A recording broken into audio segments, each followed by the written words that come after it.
अरे इकडे रे. काय ग मम्मी? तुला माहितीये का आज काय आहे? काय आहे ग? आज पप्पांचा वाढदिवस आहे.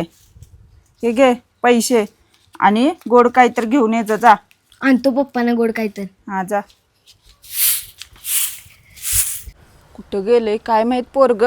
सकाळी कधी पैसे दिलेत त्याला सामान आणायला. दुपार झाली तरी आलं नाही अजून. आलं.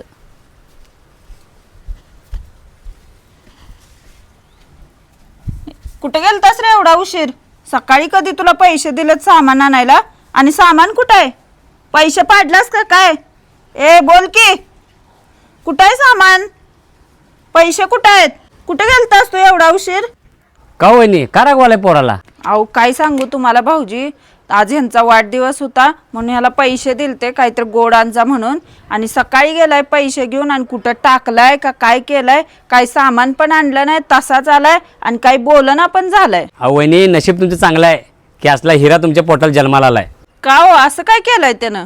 अहो वहिनी, उगाच रागू नका पोराला. पोरानं कुठं पैसे पाडलेले नाहीत तुमच्या.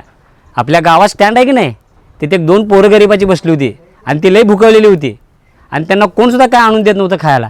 तुमच्या पोरानं त्याच पैशाचं त्यांना खायला आणून दिलं. खरंच मला अभिमान वाटतो बघा पोराचा. अरे पप्पा आले बघ, जा तू.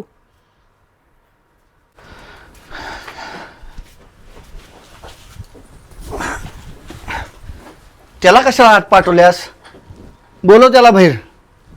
अरे इकडे रे बाळ, इकडे बाळ. ऐकलंय मी सगळं आणि हे काम तू लय भारी केलास बाळ. असं मला माझ्या आयुष्यात कधी जमलं नाही. का तर माझी परिस्थिती नाही बाळा, मी कुठनं देणार होतो. पण तू आज न कळत जे काम केलंयस ना, ते 1 नंबर केलायस बघ.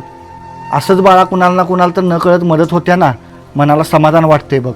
आज माझा वाढदिवस लय भारी साजरा केलाय तुम्ही. असंच बाळा सुखी राहा, अशीच कुणाला ना कुणाला तर मदत करत राहा बाळा.